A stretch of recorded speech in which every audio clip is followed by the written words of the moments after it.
नमस्कार, आप देख रहे हैं प्रदेश का नंबर 1 और सबसे भरोसेमंद news channel India news Haryana और मैं हूं आपके साथ शुभेंदु सिंह। इस महीने के आखिर या सितंबर में कोरोना की तीसरी लहर दस्तक दे सकती है। वैज्ञानिकों ने इसकी चेतावनी जारी की है और तीसरी लहर की अनदेखी को लेकर के आशंका को देखते हुए स्वास्थ्य महकमा और सरकार बार बार कोरोना नियमों का पालन करने की अपील कर रही है। तो वैक्सीन लगवाने की अपील भी इस दौरान की जा रही है। इंडिया न्यूज भी सभी दर्शकों से अफवाहों पर ध्यान न देकर टीका लगवाने की अपील कर रहा है। इसीलिए आपकी सेहत की फिक्र करते हुए हमने खास कार्यक्रम हेलो डॉक्टर की शुरुआत की है। अगर आपको या परिवार में किसी को भी स्वास्थ्य संबंधित कोई भी परेशानी है तो हमारे इस खास शो में डॉक्टर से आप सीधे बात कर सकते हैं। आप वैक्सीन या कोरोना संबंधित जानकारी भी इस दौरान डॉक्टर से ले सकते हैं।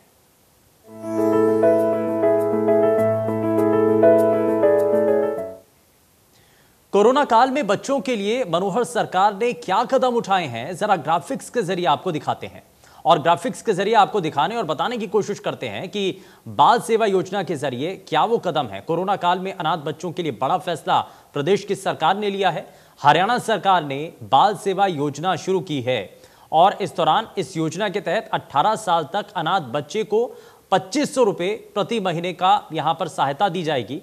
पढ़ाई समेत दूसरे जो खर्चे हैं उसके लिए भी 12,000 रुपए सालाना प्रदेश की सरकार के द्वारा दिए जाएंगे।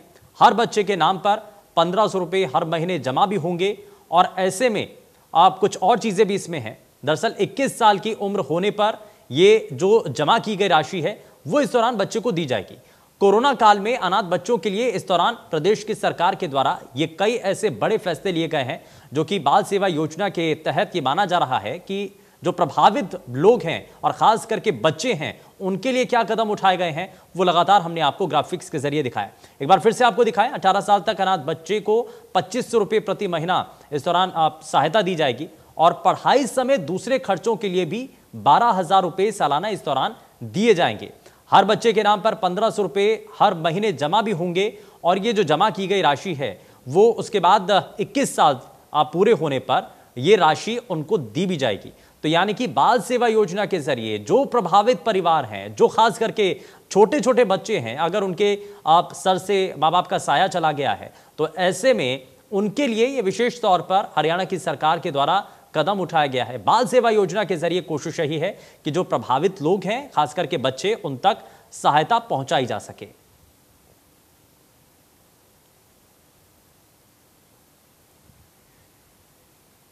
तो कई चीजें हैं इसमें और लगातार क्योंकि प्रदेश स्तर पर कई ऐसे कदम उठाए गए, ना सिर्फ बच्चों के लिए, क्योंकि हम ये लगातार आपको ग्राफिक्स के जरिए दिखा रहे हैं तस्वीरें बाल सेवा योजना का किस तरीके से आप लाभ ले सकते हैं और क्या इसके फायदे हैं, किस रूप में इसका फायदा प्रदेश के प्रभावित बच्चों को मिल सकता है, ये उसके फायदे भी हैं, उसके बारे में जानकारी है। लेकिन प्रदेश के बाकी लोगों के लिए भी कई ऐसी योजनाएं हैं जो कि कोरोना संक्रमण के दौर में प्रदेश की सरकार के द्वारा चलाई गई। इसमें कई ऐसे कदम हैं जो कि प्रदेश की सरकार ने उठाए हैं। बहुत सारे ऐसे कदम हैं क्योंकि इसमें सबसे बड़ा कदम यह भी माना जा सकता है कि जो संक्रमित लोग हैं, जो कोरोना से संक्रमित हुए, ऐसे में वो नहीं चाहते कि वो अस्पताल तक पहुंचे क्योंकि अस्पताल में अपने आप में संक्रमण का खतरा और भी ज्यादा बढ़ जाता है। लोगों के मन में शंका भी होती है, सवाल भी होते हैं। तो ऐसे में बहुत से ऐसे लोग थे जो कि चाहते थे, उनके घर में जगह थी तो अपने आप को अपने घर में ही आइसोलेट करना चाहते थे, लेकिन उनके मन में सवाल था कि क्या कोरोना से लड़ने के लिए जो जरूरत की दवाइयां हैं क्या उनको वो उपलब्ध हो पाएंगी। तो प्रदेश की सरकार ने इसका भी समाधान करके दिया। प्रदेश सरकार के द्वारा ये कदम उठाया गया कि जो भी शख्स या कोई भी कोरोना संक्रमित मरीज अगर अपने घर में रह करके आइसोलेशन में हैं तो ऐसे में उनको भी जो कोरोना किट है वो उन तक मुहैया कराई जाएगी। उसमें बाकायदा उनको जो जरूरी चीजें हैं, जो जरूरी गाइडलाइंस हैं वो भी इस दौरान दी गई। बताया गया कि किस किस समय पर उनको वो दवाएं लेनी है और साथ ही साथ उसमें जो डॉक्टर्स की टीम है वो भी अलॉट की गई जो कि टेलीफोनिक तरीके से आप उन सभी संक्रमित मरीजों से लगातार संपर्क में बने रहते हैं और अगर कोई भी शख्स जो कि संक्रमित होता है उसके शरीर में कोई बदलाव आता है या उसके स्वास्थ्य को लेकर के अगर कोई परेशानी उसको नजर आती है तो वो तुरंत ही उस डॉक्टर से संपर्क कर सकता था। तो ये कुछ ऐसे कदम हैं जो कि प्रभावी माने गए और ना सिर्फ इसको लेकर के देश के अंदर हरियाणा सरकार की कोरोना मैनेजमेंट को लेकर के तारीफ हुई, बल्कि दुनिया के कई देश इसमें सामने आए जिन्होंने कहा कि कोरोना के संक्रमण को रोकने के लिए जो प्रदेश की सरकार के कदम हैं उनको वो अपने देश के अंदर लागू करना चाहते हैं। कोरोना संक्रमण को रोकने के लिए हरियाणा की सरकार का जो कोरोना मैनेजमेंट रहा है उसको वो अपनाना चाहते हैं। इसको लेकर के अधिकारियों से लगातार संपर्क में दूसरे देशों के प्रतिनिधित्व और उनके जो अधिकारी हैं वो भी लगातार बने हुए हैं। लेकिन इसका एक बहुत हद तक असर हुआ, क्योंकि एक तरफ जब कोरोना संक्रमण के दौर में बहुत हद तक सख्ती इस दौरान प्रदेश की सरकार ने की, वहीं राहत आम जनता को दी गई।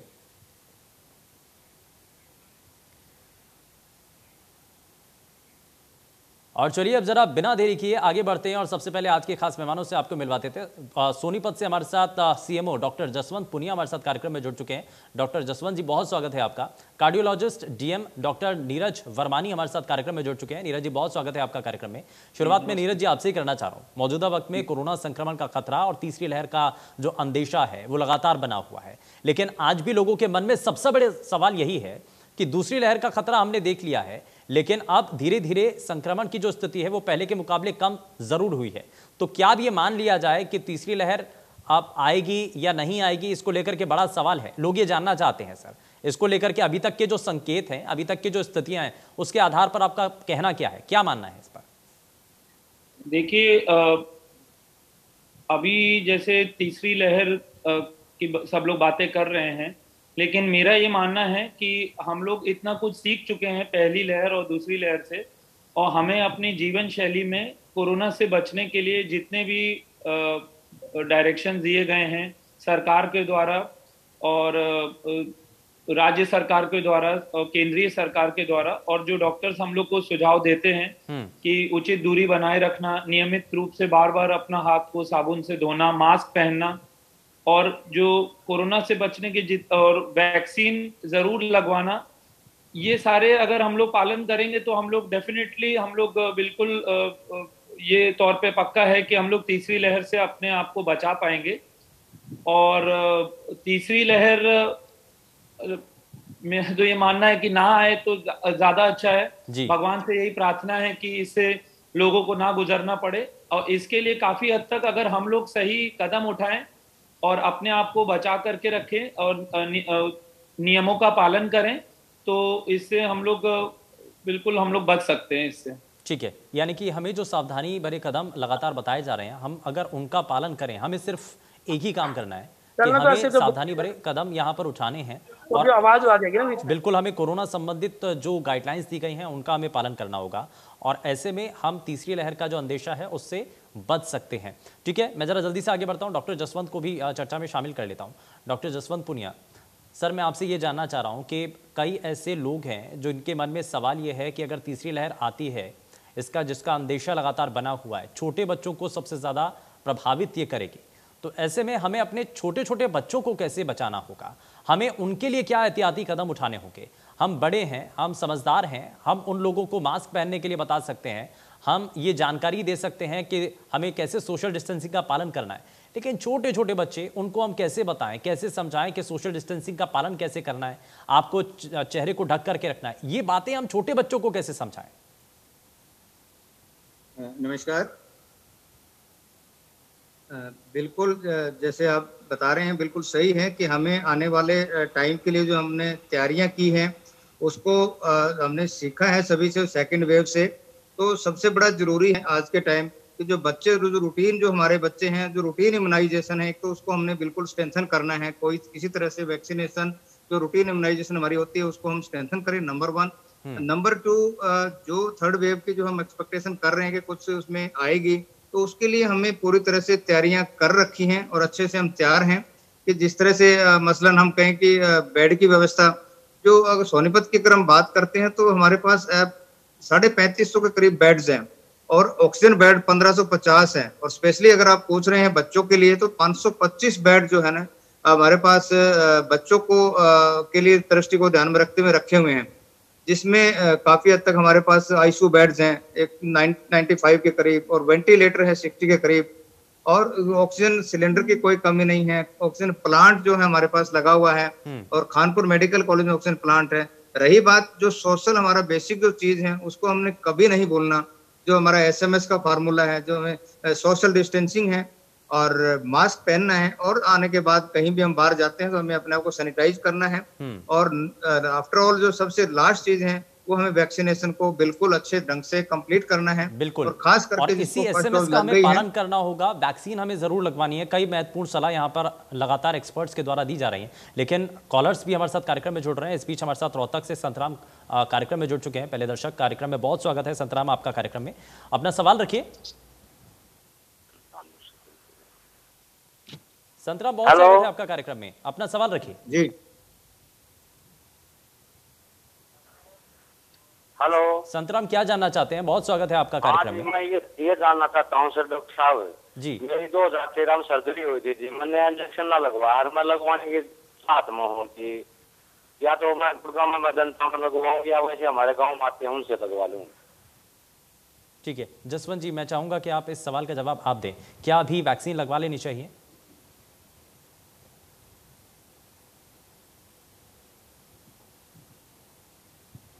It's not audible sir. Jaswant ji, मेरी आवाज पहुंच रही है अब तक? नहीं सर, आवाज नहीं आ रही सर। चलिए ठीक है, मैं जरा नीरज जी से रिएक्शन ले लेता हूं। नीरज जी, इस सवाल का आप क्या जवाब देंगे? इससे पहले तक एक ऑपरेशन हो एक चुका बार था। सवाल इनका आप बोल देंगे एक बार? ठीक है, उनका सवाल ये था कि इससे पहले तक उनका ऑपरेशन हो चुका है, लेकिन वो चाहते हैं कि वैक्सीन लगवाएं। क्या वो वैक्सीन लगवा लें?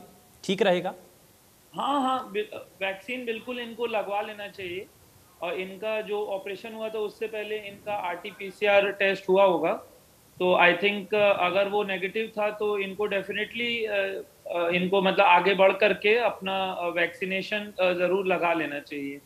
उसका इनके ऑपरेशन से उसका कोई नाता नहीं है, बिल्कुल वैक्सीनेशन लगवा लेना चाहिए। Sir now it's Audible sir, may I have? ठीक है, ठीक है, हम उम्मीद करते हैं संतराम जी आपके सवाल का जवाब आपको जरूर मिला होगा। लेकिन इसमें मैं एक चीज़ और जोड़ देना चाहता हूं, क्योंकि लगातार इस कार्यक्रम के जरिए भी और इससे पहले के जितने और दूसरे कार्यक्रम हैं, यानी कि जो आम जनता के जो रिएक्शंस हमें मिलते हैं सर, उसमें बार बार यही पूछा जाता है कि जो भी मरीज या जो भी शख्स है, अगर वो किसी दूसरी बीमारी से संक्रमित है तो उनके मन में शक और शंका बड़ी बनी रहती है। उनका ये सवाल रहता है कि हमें क्या वैक्सीन लगवा लेनी चाहिए? सर बिल्कुल बिल्कुल, जो कोई भी बीमारी से ग्रस्त है उसको तो प्राइमरली लगवानी चाहिए, अनलेस अनटिल कंट्राइंडिकेटेड। उनका तो प्राइम है, क्योंकि हमने पिछली वेव में ये देखा है कि दोज हु वर कोमॉर्बिड उनकी मोर्टेलिटी ज्यादा हुई है। तो इसमें जो ऑलरेडी कोमॉर्बिड है they have to get vaccinated. उनको तो हर हालत में लगवाना है, दोनों डोज बहुत जरूरी है उनके लिए, बिल्कुल सबके लिए। ठीक है, यानी कि वैक्सीन की दोनों डोज लगवाना बहुत जरूरी है। पहली डोज आपको कोरोना संक्रमण से बचाने के लिए बहुत हद तक कारगर है, और दूसरी जो बूस्टर डोज जिसको बार बार कहा जाता है, वो आपके लिए जो सुरक्षा का चक्र है वो तभी पूरा होगा जब आप वैक्सीन की दोनों डोज लगवा लेंगे। तो जरा इसको भी समझ लेते हैं डॉक्टर नीरज, हम जरा इस बात को भी अपने दर्शकों तक पहुंचाने की कोशिश कर रहे हैं कि वैक्सीन की जो 2 डोज है, बहुत सारे ऐसे लोग भी हैं जिनके मन में शंका है, जिनके मन में सवाल ये भी है कि साहब हमने तो पहली वैक्सीन की डोज लगवा ली है तो अब हम सुरक्षित हो गए हैं, इसीलिए वो बहुत हद तक लोग जो हैं दूसरी वैक्सीन की डोज नहीं लगवा रहे हैं। तो ये भी जरा समझाइए कि दोनों डोज कितनी जरूरी हैं? देखिए, दोनों डोज वैक्सीन की बहुत ज्यादा जरूरी है, क्योंकि जितने भी अंतर्राष्ट्रीय इस वैक्सीन पे ट्रायल हुए हैं और जो मरीजों पे ट्रायल्स हुए हैं वो दोनों डोज के हुए हैं, और दोनों डोज के बाद ही जो हमारा रोगों से लड़ने की जो शक्ति है, कोविड से लड़ने की जो रोग प्रतिरोधक शक्ति है जिसको इम्यूनिटी बोलते हैं, वो एक ऑप्टिमल लेवल तक पहुंचती है। और यदि हम दूसरी डोज नहीं लेते हैं तो काफी हद तक हमारी इम्यूनिटी अभी भी मतलब कम रह जाती है, जिससे कि हम दोबारा कोरोना से संक्रमित हो सकते हैं। इसलिए दोनों वैक्सीन की डोज उस नियमित अंतराल पे जो राज्य सरकार द्वारा और केंद्रीय सरकार द्वारा जो गाइडलाइंस दी गई हैं, उनको नियमों को पालन करते हुए उतने गैप में दोनों डोज को लगाना बहुत ही आवश्यक है। इसी से हम कोरोना से जीत पा पाएंगे। ठीक है, यानी कि दोनों डोज बहुत हद तक जरूरी है। लगातार ये जो जानकारी है वो हम अपने सभी दर्शकों तक पहुंचाने की कोशिश कर रहे हैं। लेकिन डॉक्टर जसवंत पुनिया जी, मैं इसमें ये भी आपसे सवाल करना चाहता हूं कि दुनिया के कई ऐसे देश जो कि कोरोना संक्रमण से पूरी तरीके से मुक्ति पा चुके थे, लेकिन उसके बाद अचानक से वहां पर संक्रमण के मामले सामने आ जाते हैं, तो क्या ये दिखाता है, ये बताता है और ये दर्शाता भी है कि आने वाले समय में अगर कोरोना संक्रमण का प्रभाव हमारे देश से कम हो भी जाता है तो आशंका फिर भी बनी रहती है संक्रमण आगे होने की या नए केसेस आने की? बिल्कुल सर, बिल्कुल। यही इस वायरस की सबसे बड़ी खूबी यही है कि ये म्यूटेट करता है, और जो म्यूटेशन होती है उसी से ही अलग अलग वेरिएंट आ रहे हैं। जैसे वेरिएंट ऑफ कंसर्न जिसको हम कह रहे हैं, वो ये इसी की थर्ड वेव की आशंका इसी से ज्यादा लग रही है कि कहीं ये ज्यादा उस तरह का ना हो। तो उसके लिए बहुत जरूरी है, जैसे सर ने बताया, डॉक्टर नीरज ने बताया, नितांत जरूरी है कि हम वैक्सीन को रेगुलर इंटरवल पे दूसरी डोज जरूर लें, क्योंकि ये देखा गया है कि अगर फर्स्ट डोज लेंगे तो एंटीबॉडी नहीं बनती है इतनी, सेकंड डोज के भी 14 दिन के बाद एंटीबॉडी बनती है। तो उससे कोई भी इन्फेक्शन आती है उससे बचने का ही मूल मंत्र यही है कि हम सेकंड डोज अवश्य लें, और उसके बाद ही अगर थर्ड वेव आती है तो ये देखा गया कि अगर हम इम्यूनाइज्ड हैं तो कॉम्प्लिकेशन, मोर्टेलिटी वो रिड्यूस हो जाती है। तो बहुत जरूरी है हम वैक्सीन की दोनों डोज रेगुलर इंतराल पे, जैसे कोवैक्सीन है तो हम 28 दिन के बाद सेकंड डोज लें, और कोविशील्ड है तो हम 12 वीक और 14 वीक के मध्य में इसको जरूर से जरूर लें। ठीक है, जरा कॉलर्स को भी शामिल कर लेते हैं। सुरभि इस बीच हमारे साथ दर्शक कार्यक्रम में जुड़ चुके हैं। सुरभि, बहुत स्वागत है, अपना सवाल रखिए। लगता है शायद संपर्क टूट गया है, लेकिन हम जरा आगे बढ़ते हैं। वेरिएंट को लेकर के आपने एक यहाँ पर जिक्र किया डॉक्टर जसवंत जी, लेकिन मैं सवाल जरा डॉक्टर नीरज जी आपसे ही करना चाह रहा हूँ। जो ये वेरिएंट हैं, अलग अलग रूप हम बदलते हुए कोरोना के देख रहे हैं, और हम ये देख रहे हैं कि जो नए वेरिएंट सामने आ रहे हैं, पहले के मुकाबले जो कोरोना का जो संक्रमण था वो बहुत हद तक शक्तिशाली हो जाता है। जो नए वेरिएंट है वो बहुत ज़्यादा प्रभावकारी नज़र आते हैं, पहले के मुकाबले ज़्यादा शक्तिशाली नज़र आते हैं, बहुत ज़्यादा असरकारक नज़र आते हैं, लोगों के ऊपर आप जानलेवा नज़र आते हैं। तो ऐसे में अब इसको लेकर के जो हमारी वैक्सीन है, क्योंकि वैक्सीन हमारी पहले जो शोध हुआ था, पहले वेव जो आई थी तो उसी दौरान डेवलप हो चुकी थी, उस वक्त की ये आधार पर ये वैक्सीन को बनाया गया था। तो क्या अब जो नए नए वेरिएंट सामने आ रहे हैं उसके ऊपर कारगर है? नहीं, देखिए, ये जो वेरिएंट्स आ रहे हैं तो वेरिएंट्स में ये कारगर हैं, और अभी कुछ रीसेंट स्टडीज हो रही हैं जिनमें कि एक वैरायटी की वैक्सीन के बाद हम लोग उसको दूसरी वैरायटी की वैक्सीन दे रहे हैं, और उससे हम लोग इम्यूनिटी और ज़्यादा बढ़ाने की कोशिश कर रहे हैं, जिससे कि हम लोग अलग से अलग वेरिएंट से मरीजों को बचा पाएँ। तो इसके लिए शोध जारी है, और जो हमारी केंद्रीय और राज्य सरकार द्वारा जो वैक्सीन प्रोवाइड करी गई हैं, इससे मैं बताना चाहूँगा कि जो जितने भी वेरिएंट्स इंडिया में पाए गए हैं उन सब में अभी तक इसको कारगर पाया गया है। और अगर हम लोग वैक्सीन की दोनों डोज लेते हैं तो काफ़ी हद तक हम लोग जो सीवियर डिजीज है या मॉडरेट टू सीवियर डिजीज है उससे बहुत हद तक बच पाएंगे, और कॉम्प्लिकेशन और जो मृत्यु की दर है उसको बहुत हद तक हम लोग कंट्रोल कर पाएंगे। ये हमारी कोशिश भी है, और इसीलिए बार बार कहा जा रहा है कि वैक्सीन आपको जरूर लगवानी है। खैर, इस बीच हमारे साथ एक और दर्शक कार्यक्रम में जुड़ चुके हैं, गुरुग्राम से सुरेंद्र। बहुत स्वागत है आपका कार्यक्रम में, अपना सवाल रखिए। सुरेंद्र, बहुत स्वागत है आपका कार्यक्रम में, अपना सवाल रखिए। सुरेंद्र, मुझे सुन पा रहे हैं आप? ठीक है, लगता है शायद संपर्क टूट गया, लेकिन आगे बढ़ते हैं।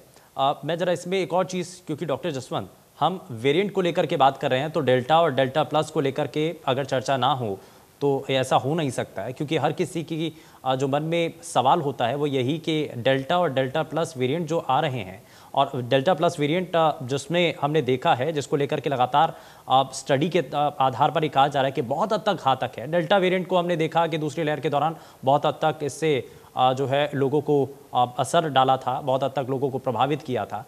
तो ऐसे में अब आने वाले समय में और दूसरे वेरिएंट्स को लेकर के भी संभावनाएं हैं, ये माना जा सकता है?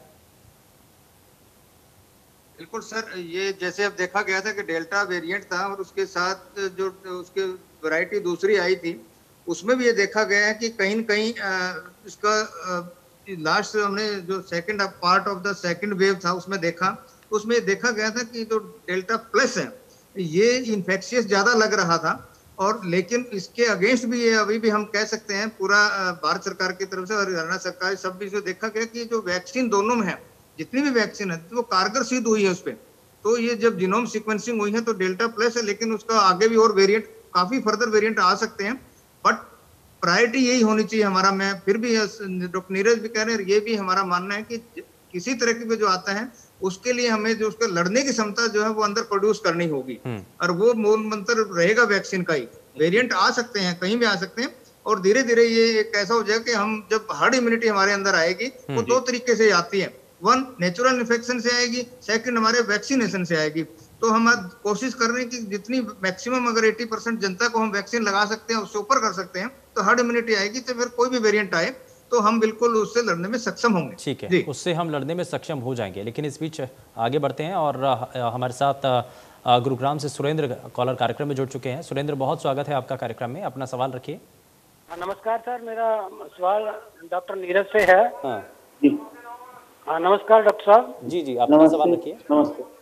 मैं ये पूछना चाहता हूँ, किसी आदमी को अगर कोविड हो गया उसके बाद जो है इसका हार्ट बीट के ऊपर कोई इफेक्ट पड़ता है कि नहीं पड़ता है?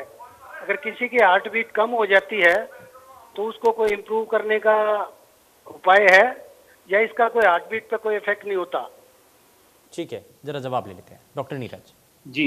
जी, बहुत अच्छा सवाल आपने पूछा है। तो सबसे पहले मैं ये कहना चाहूँगा, जो कोरोना वायरस है ये शरीर के लगभग हर एक अंग को प्रभाव छोड़ता है और इसी तरह हृदय पे भी ये अपना प्रभाव करता है।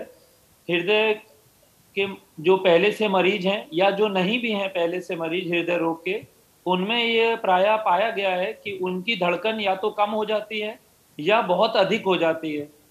जो नॉर्मल धड़कन जो हम लोग कहते हैं, वो उसकी जो गति होती है वो 60 और 100 के बीच में होती है। तो कुछ मरीजों में ये 100 से अधिक चली जाती है और कुछ मरीजों में ये 60 से भी कम हो जाती है। यदि किसी की धड़कन 60 से कम है तो उसको अपना एक ईसीजी जरूर करा लेना चाहिए और उसको एक अच्छे क्वालिफाइड डॉक्टर से उसको इंटरप्रेट करना चाहिए ईसीजी को। और अगर ईसीजी में ये देखा जाए कि धड़कन का जो रिदम है वो अगर बहुत खराब है तो तुरंत एक कार्डियोलॉजिस्ट के संपर्क में आके उसका आगे निदान करना चाहिए। और इसके साथ ही साथ मैं कहना चाहूँगा, इसमें इकोकार्डियोग्राफी का भी रोल है, जो कि दिल का अल्ट्रासाउंड होता है, क्योंकि जिससे हमें पता चलता है कि हृदय की जो पंपिंग की क्षमता है वो कहीं कोरोना वायरस की वजह से उस पर प्रभाव तो नहीं पड़ा है। तो ये हमें दिल के अल्ट्रासाउंड यानी कि इकोकार्डियोग्राफी से पता चलता है। इसी तरह अगर किसी की धड़कन अत्यधिक रूप से तेज हो गई है तब भी उसको ईसीजी अपना कराना चाहिए और उसका आगे उसी के आधार पे आगे उसका इलाज किया जाता है। और खास करके यदि पेशेंट को आंखों के सामने अंधेरापन, चक्कर या बेहोशी आ रही है या सांस लेने में तकलीफ हो रही है या छाती में दर्द, ऐसा कोई भी लक्षण आ रहा है तो उसको तुरंत अपने प्राइमरी केयर फिजिशियन से, अपने फैमिली फिजिशियन से संपर्क करना चाहिए। और यदि कार्डियोलॉजिस्ट अगर अवेलेबल हो उनके निकट में तो उससे संपर्क करना चाहिए। जी ठीक है, हम उम्मीद करते हैं सुरेंद्र आपके सवाल का जवाब आपको ज़रूर मिला होगा। लेकिन मैं डॉक्टर जसवंत इसी से मिलता जुलता एक सवाल आपसे करना चाह रहा हूँ।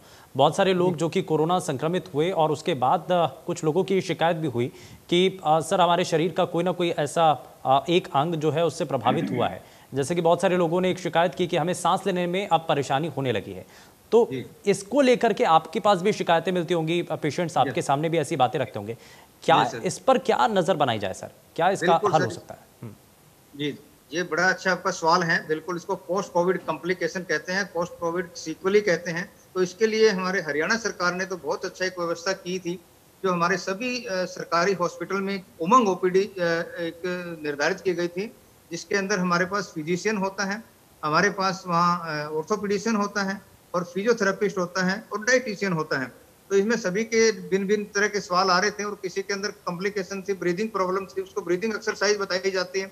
किसी को वीकनेस है, किसी को डाइटरी इम्बैलेंस है, किसी को साइकोलॉजिकल प्रॉब्लम है। बिल्कुल ये पोस्ट कोविड इम्पैक्ट थे और इसको with the span of time ये सारी चीजें ठीक होती गई हैं। तो इसके लिए एक ओपीडी प्रॉपर बनाई गई थी और उस ओपीडी में नित्य रोज हमारे पास 50 से 60 लोग ऐसे जो कोविड पॉजिटिव थे और उनके अंदर कोई सीक्वली थी, तो वो सभी की कलेक्टिवली एफर्ट से और सभी की गाइडेंस से और सभी की कंसल्टेशन के बाद वो रेमेडी के तौर पर दी गई है, तो वो ठीक हुए हैं। तो ये बड़ा नितांत जरूरी है कि ऐसे कोई हो तो अभी भी still OPD is going on in सभी हमारे सरकारी अस्पताल के सिविल हॉस्पिटल में उमंग ओपीडी के नाम से चल रही। एक सर बड़ा सवाल ये भी आता है कि बहुत सारे ऐसे लोग हैं जिन्होंने कोरोना की वैक्सीन तो लगवा ली है, लेकिन अब वो नियमों का पालन सही तरीके से नहीं करते हैं, चेहरे को ढक करके नहीं रखते हैं या फिर सोशल डिस्टेंसिंग का पालन नहीं करते हैं, सार्वजनिक जगहों में पर जाते हैं तो वो इन सभी नियमों की अवहेलना कर देते हैं। उनका मानना ये है, उनका कहना ये होता है कि साहब हमने वैक्सीन तो लगवा ली है, अब हम सुरक्षित हो गए हैं। ऐसे लोगों के लिए डॉक्टर नीरज आपको क्या कहना है और उनको क्या इस दौरान आप कुछ चीज़ें बताना चाहेंगे? नहीं देखिए, वैक्सीन आपने लगा ली है, ये बहुत अच्छा किया है, दोनों डोज लगा लिए, ये भी बहुत अच्छा किया है, लेकिन वैक्सीन से आपको 100% प्रोटेक्शन नहीं मिलता है। वैक्सीन आपको 80 to 90% तक प्रोटेक्शन दे सकता है इन्फेक्शन होने से, और अगर इन्फेक्शन हो जाता है तो सीवियर डिजीज होने से वो बचा सकता है, लेकिन वो पूर्णतः 100% प्रोटेक्टिव नहीं है। इसीलिए, और खास करके जैसे अभी हम लोगों ने थोड़ी देर पहले डिस्कशन किया अलग अलग वेरिएंट्स का, डेल्टा प्लस लैम्डा वेरिएंट भी आ रहा है, तो इन वेरिएंट से बचने के लिए और बीमारी से बचने के लिए, पूर्णतः बचने के लिए हमें वैक्सीन के साथ साथ, जैसे मैंने पहले भी बोला, जो भी सरकार द्वारा, राज्य सरकार, केंद्रीय सरकार द्वारा जारी जो नियम है, जैसे डॉक्टर साहब ने भी जो एसएमएस का जो शॉर्ट में फॉर्मूला बताया है, सोशल डिस्टेंसिंग, मास्क और सैनिटाइजेशन, ये बहुत ही अनिवार्य है, बहुत ही जरूरी है। तो इसका हमें इम्पोर्टेंस का तो इसका इम्पोर्टेंस का हमें बहुत ध्यान रखना चाहिए और इसका पूरा शिद्दत के साथ इसका पालन करना चाहिए। ठीक है डॉक्टर जसवंत, यानी कि हम ये समझें कि जो हमने अभी तक कोरोना की वैक्सीन ली है, क्योंकि दुनिया के कुछ देशों के अंदर ये भी कहा गया कि आप वैक्सीन की डोज लगवा लीजिए, उसके बाद मास्क फ्री हो जाएंगे, तो लोगों में ये प्रोत्साहन बनाने के लिए कि वो वैक्सीन की तरफ थोड़ा रुझान उनका बने, तो ये इसको लेकर के कदम था। लेकिन भारत के अंदर ये संभव नहीं हो सकता है, क्योंकि अगर वैक्सीन की दोनों डोज भी आपने लगवा ली हैं तो उसके बाद क्योंकि अलग अलग वेरिएंट भी आ रहे हैं, तो ऐसे में आपको मास्क पहनना तो जरूरी है। बिल्कुल बिल्कुल, जैसे डॉक्टर नीरज सर ने बताया, बिल्कुल नितांत जरूरी है। हमें कंप्लेसेंसी कभी भी पैदा नहीं करनी है कि वैक्सीन है वो एक हमारा एक सुरक्षा कवच है, वो प्रोटेक्शन जितनी देता है वो उतनी देता है जितनी बताया कि 80 to 90%। बट जितने वेरिएंट आएंगे, जिसको बचने का तरीका यही है कि हम एक अनवांटेड, जब तक जरूरत ना हो हम बाहर ना निकलें। अगर निकलें तो हम बिल्कुल 2 गज की दूरी का पालन करें, और बहुत जरूरी है मिक्सिंग ज्यादा ना करें। और बिल्कुल अनअवॉइडेबल सर्कमस्टेंसेस जाना पड़ रहा है, कहीं भी हमने आउटिंग करनी पड़ रही है, कुछ काम है नितांत जरूरी है, तो मास्क के बगैर जाए नहीं, बिल्कुल नहीं। मास्क इज द की, मतलब जो दूसरे को इन्फेक्शन देने से बचाता है और अपनी इन्फेक्शन दूसरों को नहीं देता है, तो बहुत जरूरी है। फिर भी क्योंकि हम कहते हैं कि ऐसी इन्फेक्शन है जो ड्रॉपलेट टाइप है, तो इसको अगर कहीं भी सरफेस पे अगर हमारा हाथ लग जाता है तो उसको बिल्कुल हमें डिटर्जेंट से या सैनिटाइज से साफ करना है, और यही चीज बचाएगी। और चौथा वैक्सीनेशन है, ये बहुत जरूरी है कि हमें बिल्कुल वैक्सीन को लेकर के कंप्लीसेंसी नहीं रखनी कि हम 100% सुरक्षित हो गए। 100% सुरक्षित के लिए ये चारों के चारों मंत्र नितांत जरूरी है, उसी से ही हमारी प्रोटेक्शन है। और मैं सभी से ये अपील करना चाहेंगे कि बिल्कुल आपके थ्रू कि कहीं भी जाए तो इसको ये ना माने कि हम सेफ हो गए हैं, बिल्कुल नहीं। ये जब सेवन इसका पालन करेंगे तो डेफिनेटली हम आने वाले कितने तरह के भी हमारे पास ठीक है, सुरक्षित तभी हो पाएंगे जब हम वैक्सीन की दोनों डोज लगवा लेंगे और नियमों का पालन करते रहेंगे, तभी हम अपने आप को सुरक्षित मान सकते हैं। ठीक है, दर्शकों को भी जरा शामिल कर लेते हैं। कॉलर्स लगातार फोन कर रहे हैं, हमारे साथ इस कार्यक्रम में जुड़ने की कोशिश कर रहे हैं। इल्मा इस बीच हमारे साथ अंबाला से कॉलर कार्यक्रम में जुड़ चुके हैं। इल्मा, बहुत स्वागत है आपका कार्यक्रम में, अपना सवाल रखिए। जी सर, मैं आपसे नमस्कार करती हूँ आपको। नमस्कार, अपना सवाल रखिए। सर हाँ जी सर, जैसे मेरे फादर साहब ने दोनों वैक्सीन लगवा दिया, तो उनकी उम्र तो बहुत है, 60 से अबव है उनकी उम्र, तो उनकी सांस वगैरह भी थोड़ी ऐसी चढ़ती रहती है, तो वो ऐसा क्यों है? वैक्सीन लगवाने के बाद उनको सांस की परेशानी है, ये आपका सवाल है। ठीक है, जरा जवाब ले लेते हैं। डॉक्टर नीरज, वैक्सीन लगवाई है उसके बाद उनको सांस की परेशानी है, जी, तो जी, ये हम इसको वैक्सीनेशन के साथ जोड़ करके देखें या अलग से ये बीमारी का ट्रीटमेंट हमें करना पड़ेगा? नहीं, देखिए, जो सांस की तकलीफ है ये मुझे लगता है उनको पहले भी रही होगी, वैक्सीनेशन से पहले भी, तो ये वैक्सीन से नहीं है रिलेटेड। तो मुझे लगता है इनको अपना एक लंग्स का, मतलब फेफड़ों का और एक हृदय का अपना चेकअप कराना चाहिए। एक बेसलाइन एक छाती का एक्सरे कराएं और अपने फैमिली फिजिशियन को दिखाएं, और एक ईसीजी जरूर करा लें। एक ईसीजी कराने के बाद भी अपने फिजिशियन को दिखाएं। अगर इनमें से किसी में भी कोई त्रुटि नजर आती है तो उसके अनुसार फिर आगे का हमको दिशा मिल जाएगी ट्रीट करने का, कि सांस की दिक्कत क्यों हो रही है। कई बार सांस की दिक्कत लो हीमोग्लोबिन की वजह से होती है। कई बार अगर कोई अगर गुर्दों में कोई दिक्कत है तो उससे भी सांस की तकलीफ हो सकती है। तो सांस की तकलीफ होने के बहुत सारे कारण हैं, तो मुझे नहीं लगता वो वैक्सीन से किसी भी तरह रिलेटेड है।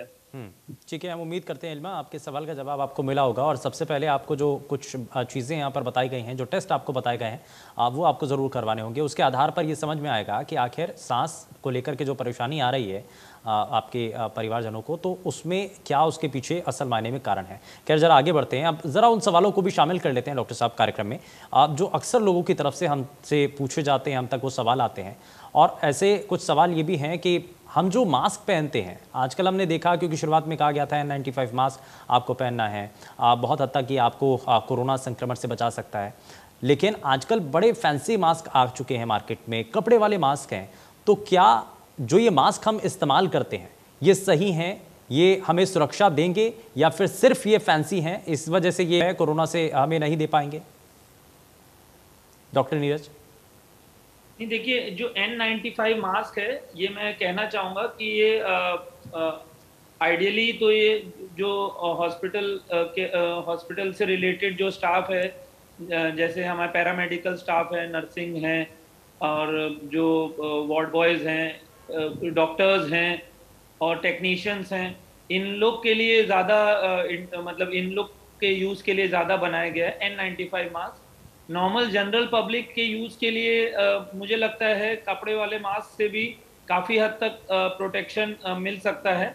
और लेकिन अगर हम लोग किसी संक्रमित व्यक्ति के कांटेक्ट में आने का आपको लग रहा है रिस्क है, या हम लोग या आपको हॉस्पिटल जाना पड़ रहा है अपने आप को दिखाने के लिए, तो उस कंडीशन में मेरे ख्याल से तब आपको N95 मास्क का इस्तेमाल करना चाहिए।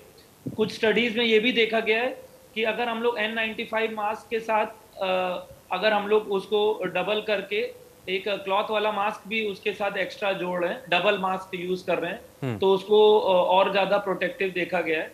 तो ऐसा नहीं है कि जो क्लॉथ मास्क है, अगर हम लोग उसको नियमित तौर पे उसको धोएं, उसको साफ करें और सैनिटाइज करें, उसके बाद यूज करें, तो काफी हद तक उससे प्रोटेक्शन हमको मिल सकता है।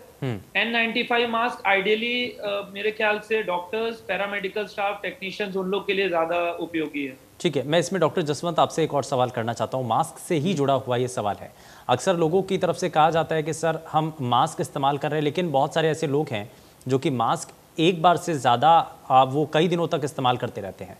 तो आइडियली आप उस मास्क का जो हम इस्तेमाल कर रहे हैं, कितने समय में हमें उसको दोबारा से किसी दूसरे मास्क का इस्तेमाल करना है, या कितने समय तक हम एक मास्क को इस्तेमाल कर सकते हैं, इसको लेकर के भी कुछ गाइडलाइंस है या कुछ जानकारी है? बिल्कुल बिल्कुल बिल्कुल, आपका सवाल बड़ा लॉजिकल है जी। बिल्कुल, मास्क जो है उसको 6 to 8 आवर्स का मैक्सिमम टाइम है। तो हमें अगर किसी जगह पे हम ऑफिस में कहीं काम कर रहे हैं तो 6 से 8 घंटे के बाद हमें मास्क चेंज करना चाहिए, पहली बात। सेकंड, जैसे डॉक्टर नीरज सर ने बताया, बड़ा लॉजिकल है, जहां हमें एक्सपोजर बहुत ज्यादा है, जो हमारे आइसोलेशन वार्ड में काम कर रहे हैं, हमारे लैब टेक्नीशियन काम कर रहे हैं, वहां तो N95 मास्क है। अदरवाइज अगर वायरस का साइज हम देखते हैं तो साइज को ध्यान में रखते हुए जो हमारे रूटीन मास्क हैं, दे आर क्वाइट प्रोटेक्टिव, वो बिल्कुल प्रोटेक्टिव हैं। लेकिन उसको हम लंबे समय के, जैसे आपका सवाल है बड़ा सही है, कि उसको हम 1 दिन 2 दिन नहीं रख सकते। अगर कॉटन का है तो उसको हमें वॉश करना है, रिप्लेस करना है। अगर हमारा डिस्पोजेबल है तो इसकी सबसे मैक्सिमम ड्यूरेशन इज 8 आवर्स। तो 8 आवर्स के बाद अगर हमें फिर जरूरत पड़ रही है कहीं जाने के, काम करने की, तो we have to replace the mask. और सभी मास्क प्रोटेक्टिव हैं, ये जितने भी कॉटन के बने हुए हैं, क्योंकि हमारा एम ये है कि जो वायरस है that should not inter through the mask, और वो प्रोटेक्शन मास्क से मिलती है। सर ने बताया कि 2 मास्क हम लगाते हैं तो नेचुरली डबल प्रोटेक्शन हो जाती है, but single mask is quite protective. ये देखा गया है कि हमारे मास्क कवर कर लेंगे हम तो हमारे दो उसके फायदे हैं। 1 कि हम मास्क के थ्रू हम कोई भी हमारा बाहर हाथ लगा हुआ है वो अंदर नहीं जाएगा। सेकंड, जो वायरस कहीं से थ्रू उस एरिया के आसपास आ रही है वो हमें इंटर, हमारे रेस्पिरेटरी सिस्टम में इंटर नहीं कर पाएगी। जी ठीक है, तो बिल्कुल ये बेहद महत्वपूर्ण जानकारी, क्योंकि आपको मास्क कब तक इस्तेमाल करना है ये आपके लिए बड़ा ज़रूरी सवाल है। मास्क सभी इस्तेमाल करते हैं, लेकिन कब उसको चेंज कर देना है और कब उसको इस्तेमाल उसका छोड़ करके आपको दूसरे मास्क का इस्तेमाल करना है, ये बड़ा आपके लिए ज़रूरी था। और इससे पहले के कार्यक्रम में हमने अपने सभी दर्शकों को ये भी बताया था कि मास्क पहनने का, क्योंकि मास्क सभी पहनते हैं, सभी मास्क का इस्तेमाल करते हैं, लेकिन मास्क पहनने का सही तरीका क्या है ये भी हमने अपने ऐसे ही कार्यक्रम हेलो डॉक्टर के जरिए अपने सभी दर्शकों तक पहुँचाने की कोशिश की। लेकिन ज़रा अब आगे बढ़ते हैं। मैं ज़रा डॉक्टर नीरज, इस पर भी हम बात कर रहे हैं कि खाने पीने की बहुत सारी ऐसी चीज़ें, क्योंकि कोरोना संक्रमण के दौर में कोरोना वायरस से बचने के लिए ये बहुत हद तक बताया गया, बहुत हद तक जानकारी दी गई कि हमें अपने इम्यून सिस्टम को बहुत अच्छा रखना है। लेकिन अब लोगों के मन में सवाल ये आता है कि अपने इम्यून सिस्टम को हम कैसे अच्छा रख सकते हैं, इसके लिए हमें कौन कौन सी चीज़ें अपनी डाइट के अंदर शामिल करनी चाहिए। सर ज़रा इस पर आप जानकारी दीजिए। जी देखिए, इम्यून सिस्टम को स्ट्रॉन्ग करने के लिए हमें एक बैलेंस्ड आहार को लेना चाहिए, जिसमें कि प्रोटीन की मात्रा, कार्बोहाइड्रेट और फैट की मात्रा, मिनरल्स, विटामिन्स सब होना चाहिए हमारे खान पान में। और पानी की मात्रा हमें 2.5 लीटर तक रखनी चाहिए, 2 से 2.5 लीटर तक। और यदि लेकिन अगर हम लोग किडनी या हृदय रोग के मरीज हैं तो जो हमारे डॉक्टर्स ने जो मात्रा हमें बताई है पानी के इंटेक की, उतनी ही रखें। और इसके साथ साथ जो योग का बहुत बड़ा रोल इसमें देखा गया है, योगा जो कि हमारी भारतीय संस्कृति का प्रतीक है जी। और इसका इम्पोर्टेंस हमने पूरी दुनिया में मनवाया है। और इसको भी देखा गया है कि ये इम्यूनिटी को बढ़ावा देता है, इम्यूनिटी को बूस्ट करता है। और इसके साथ ही साथ जो आयुर्वेद में ऐसी बहुत सारी चीज़ें हैं, जो दवाइयाँ हैं जो कि हमारी इम्यूनिटी को बूस्ट करती हैं। और इसके साथ ही साथ जो ड्राई फ्रूट्स हैं उसका भी हम लोग सेवन करें और अच्छी नींद लें। एक अच्छी नींद से भी हमारी इम्यूनिटी को बूस्ट मिलता है जी। और ये सब अगर हम लोग नियमित तौर पे अगर हम लोग फॉलो करते हैं, एक्सरसाइज, डाइट और जैसे मैंने बताया योगा को, अच्छी नींद लेते हैं, पानी का सेवन अच्छा करते हैं और एक बैलेंस डाइट लेते हैं, और जो बुरी आदतें हैं जैसे कि स्मोकिंग, ड्रिंकिंग और बहुत सारा जंक फूड खाना, बाहर का बना हुआ खाना खाना, ये सब हमें पूरा अवॉइड करना चाहिए, बंद करना चाहिए।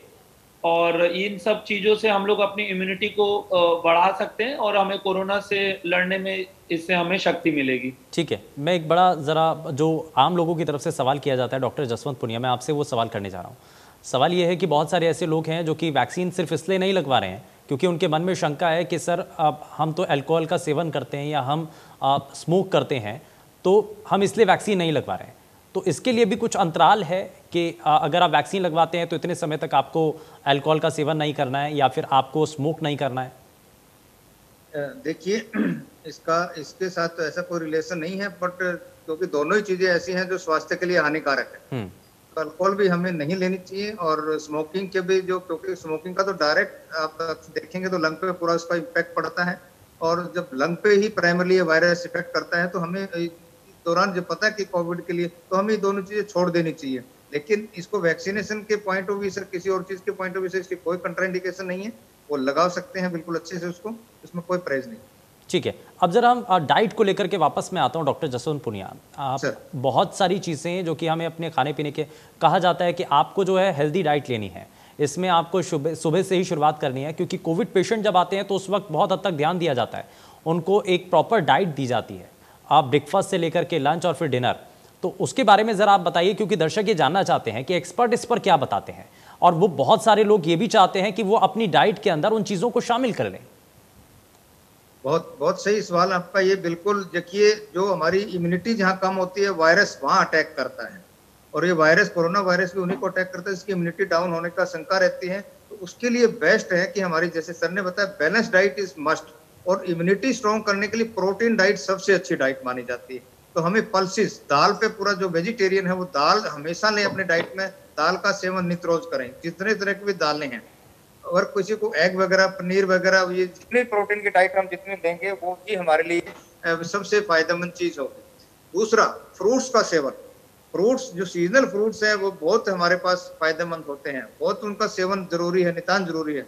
तीसरा, तो कोरोना के टाइम पे जो देखा गया कि हमें डिहाइड्रेशन बड़ा हो जाता है, हाइड्रेशन प्रॉपर किसी भी फॉर्म में, फ्लूइड है, सफिशिएंट मात्रा में हमारे पास फ्लूइड जाना चाहिए किसी फॉर्म में, चाहे वो शिकंजी है, चाहे वो हमारा नींबू पानी है, चाहे वो दही है, छाछ है, दूध है, फ्लूइड की मात्रा में पूरी होनी चाहिए। और बैलेंस डाइट का मतलब है कि हमें, जिस तरह सर ने बताया कि हमें कार्बोहाइड्रेट, फैट और प्रोटीन, मेरा मानना है कि प्रोटीन एक बहुत ज्यादा जरूरी है, तो वो हमें प्रतिरोधक क्षमता शरीर में बनाती है, और उसके लिए प्रोटीन डाइट लेना बहुत जरूरी है, और ये जरूर लेना चाहिए, और उसके कोविड के दौरान और कोविड के बाद तक भी। और इसी के लिए डाइटिशियन की सलाह, और एक 2-3 बातें हैं कोविड के दौरान देखा गया कि कोविड प्राइमरली इफेक्ट किसको किया है? Those who were comorbid. Comorbid में कौन लोग हैं? कोमॉर्बिड आई तो डायबिटीज के लोग हैं, हाइपरटेंशन के लोग हैं, किडनी के लोग हैं।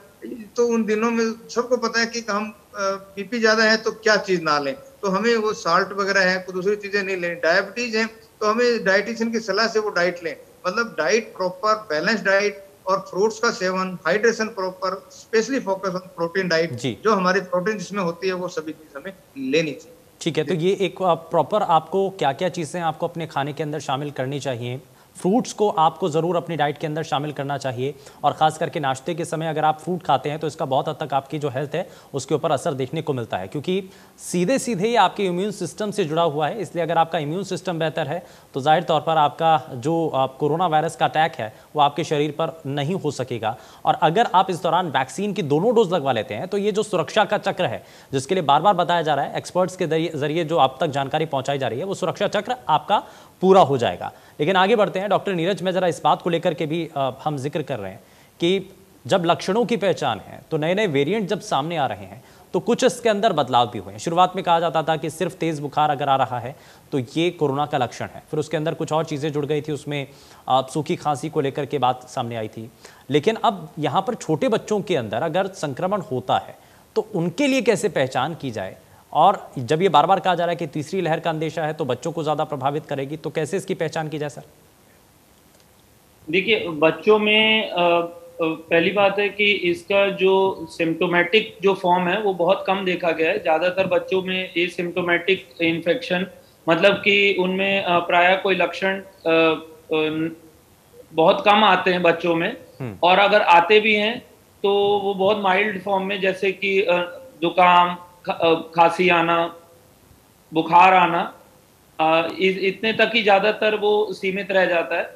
कुछ बच्चों में जरूर ये भयावह रूप धारण कर लेता है, जिसमें कि बच्चे को सांस लेने में तकलीफ होना, उसका ऑक्सीजन सैचुरेशन कम होना, 93% से कम ऑक्सीजन सैचुरेशन जाना, या बच्चे को लूज मोशन लगना, पतली पानी जैसी टट्टी होना, ये या उल्टी होना, ये लक्षण देखे गए हैं।